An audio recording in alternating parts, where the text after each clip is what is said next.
Would you like more information like, addresses, links? Would you like to watch the videos that we're about to talk about in the show? Then you need to go to our website, wuapodcast.com. It's beautiful. Nate made it all real nice and everything for you. Hey, it's real good, yeah. It's real beautiful. So go to wuapodcast.com. What's Up Amsterdam, your totally independent guide to what's happening in the Dutch capital with Nate and Jonathan. Hello, welcome to What's Up Amsterdam for the week of Monday, the 17th of November. I am Jonathan. And I'm Nate, bringing you the hottest, the funnest, most family-friendly events, exhibitions, and weird crap in this wonderful city for the next 7 days. So let's get going with Wednesday, the 19th of November, and the IDFA. That's right, the International Documentary Festival, Film Festival Amsterdam, the IDFA, as everyone lovingly calls it here in the city, is back, or as other people like to call it, why are there no normal movies playing in all of the movie theaters? It is one of the city's major events. It takes over all of the big movie houses for weeks on end. So it's the International Documentary Film Festival Amsterdam, IDFA. It's running from the 19th to the 30th of November in various locations throughout the city, the Eye, Tuschinski, the Munt. So now, finally, something for those edgy-looking soccer moms with the stickers on the backs of their cars that talk about the bands that they like. Hit it! What are you talking about, man? Go ahead, start talking. I'll tell Lenny you. Lenny Kravitz is playing the Ziggo Dome. Yep. You calling me old? I'm calling. Lenny Kravitz he's 50 years old. He walks around without a shirt on. And like the only people that are still totally. But he looks good without his shirt on. I'm not saying I look like that. I'm not saying he doesn't. What are you talking about? I'm just saying like he's a 50-year-old. Like he's now the only people interested in Lenny Kravitz are soccer moms and you, clearly. Dude looks good. Anyway, that Meshuggah Little Rock God. I say Meshuggah because his dad's Jewish. That's why he's Lenny Kravitz. His 10th album is out. It's called Strut. Here's a new song called New York City. She raised me up and taught me to fight, yeah.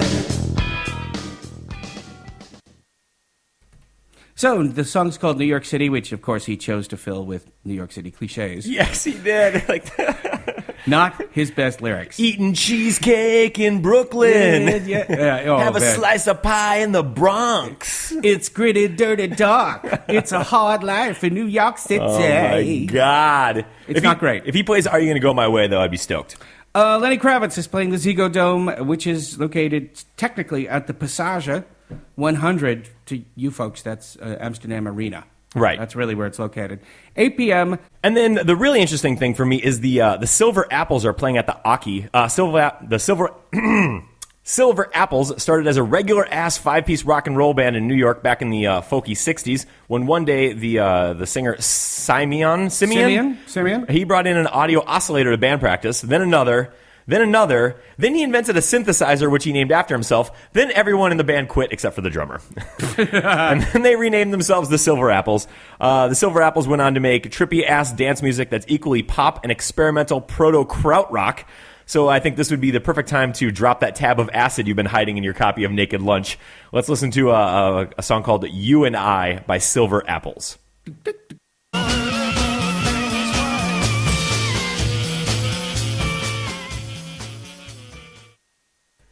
So if you've ever caught one of your parents with a pacifier stuck in their mouth gnawing on the inside of their cheek, it's because they're probably Silver Apples fans back in the day. That is the Silver Apples. They're playing at the Aki on Wednesday the 19th. That starts at 8:30 p.m.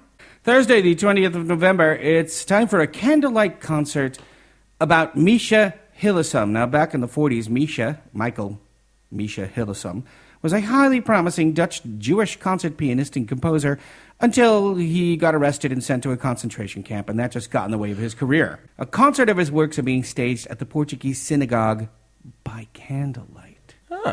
And then also that evening, Eddie Griffith is at the Milkveg. Eddie Griffith is a comic actor known for nearly unwatchable films like Deuce Bigalow 1 and 2. But Eddie Griffith also starred in Undercover Brother, which was hilarious. And he makes a new stand-up special almost every year, and they're fucking bulletproof. This guy, like, when he gets on stage... His stand-up is way funnier than his film career. When he gets on stage and puts a mic in his hand, he is unstoppable. I don't know if his act is going to transfer to the Dutch sensibility, but I know that I'll be on the goddamn floor laughing my ass off. So that is Eddie Griffith. He is playing at the big hall at the Milkveg. And then this is you again, but let's talk about this one together. All right. On Thursday night, you want to be in Dam Square by 7 p.m. You do. Yes. You do. So this is the lighting of the Bijenkorf building and the tree, right? That's right. All right, cool. But there's more to it than that. What more could there possibly be? Because the last 2 years, what they've done is they've also hired some incredibly bizarre French organization that makes giant-sized balloons and puppets. And what I mean Godzilla-sized balloons and puppets and people on Godzilla-sized stilts, all lit up, and then they wander around. There's no such thing as a bad spot. Yeah? It's all good As long because as you're these there. giant-sized, Godzilla-sized puppets and floaty things, you can't miss them. They're Awesome. it's mad. They fill up the whole square. Cool.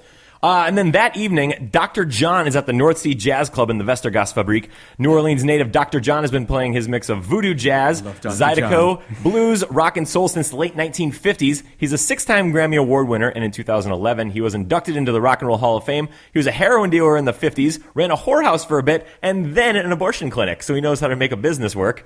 He was predominantly a guitar player when he was a young man until his left ring finger was shot off.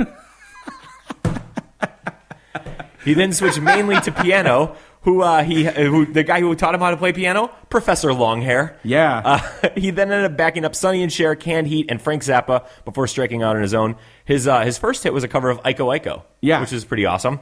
But you probably know him from this song.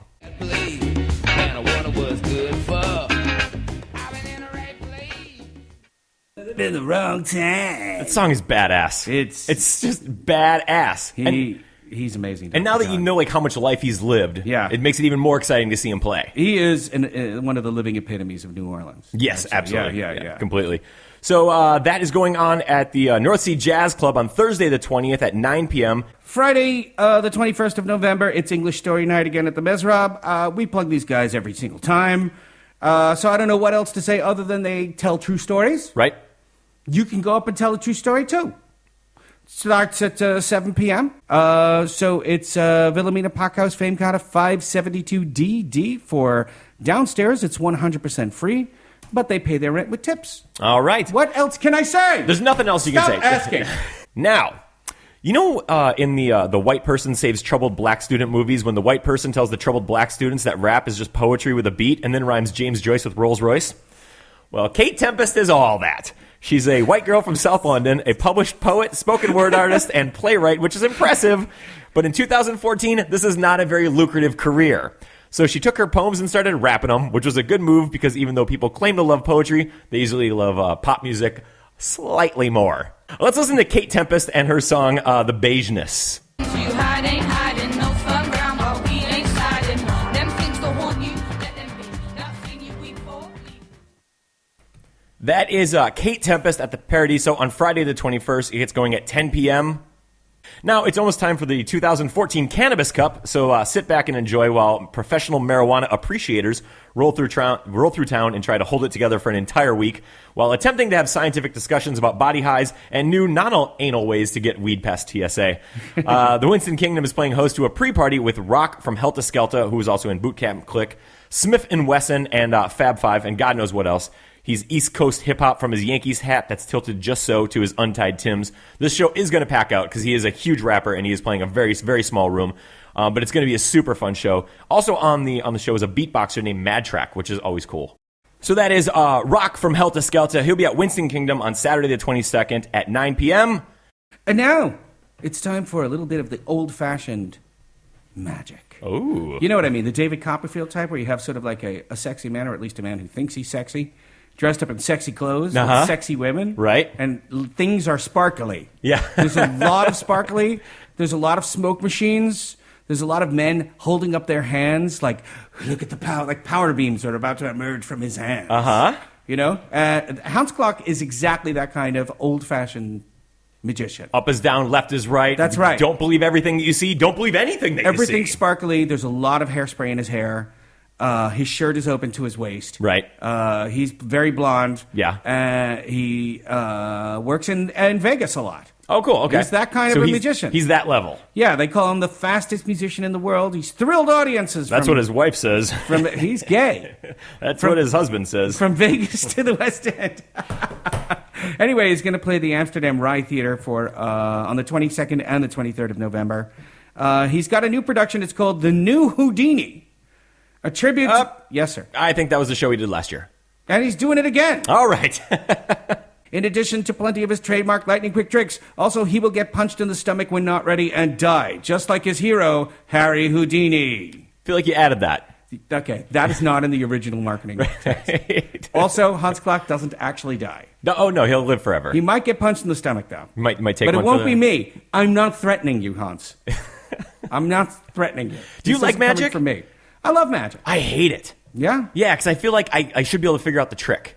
Now, I said I'd be getting back to the IDFA for Sunday, the 23rd of November, and the IDFA is debuting, actually, a new documentary called We Are Twisted Fucking Sister. Cheers. This is... Cheers. Here we go. Let's just clink. There we go, sir. Now, look, Twisted Sister was not my favorite band. They were mine. Really? Oh, yeah. Are you serious? Yeah. They were your favorite band? My grandma Lila, gave my sister Sarah Stay Hungry on cassette for Christmas the year that it came out, 84, I want to say. And we listened to that shit constantly. I could sing that album beginning to end right now. All right, well then allow me to blow your mind, Nate. Please. Because I have a weird connection to this. Okay. I grew up in Brooklyn, and in the early 80s, I actually saw these dudes play when they were just a band trying to make a living and coming up. I saw them play in a club called L'Amour. Okay. Or as we called it back then, L'Amours. I actually talked like this back then, right? So we didn't know what the hell that was. It was French. We knew it had something to do with it, but we didn't know how to say it. Yeah. So we just said, I'm going to L'Amours in Bay Ridge on Saturday night. What are you going to see? I'm going to see Twisted Sister. Those guys are fucking out of their minds. Well, anyway, somebody made a documentary about their lean years called We Are Twisted Fucking Sister. That is in the title. Good. And you can see it at the Melkweg together with their guitarist and the guy who started it all, like you just said, JJ French. He gonna be there. Cool, because I am an SMF. That's right. What does that mean? Sick motherfucking friends of Twisted Sister. Is that true? Yeah. Is that what they're called? That's the name of the fan club. Do you have a card? It's laminated. It's actually in a safe deposit box next to the original recipe for Coke. That's right. I had it, but it got stuck to a copy of Playboy that I had. I haven't been able to get it off since. Anyway, he'll open the film, JJ French, and then he will take your questions. Awesome. So it's IDFA, We Are Twisted Fucking Sister, with special guest JJ French, IDFA Melkweg. It's at 10:30 a.m. Breakfast movie. Sunday at 10:30 a.m. at the Melkweg. And that, my friend, is the end of the show. Thanks for hanging out with us today. And thank you for telling your friends about the show. That's super cool of you, bro. Now, remember, you can find links and pictures to everything we've talked about on our webpage at wuapodcast.com. So that's it for me, Jonathan Groubert. And me, Nate Tytor. Thanks for listening and have an Amsterdam good week. Goodbye, audience.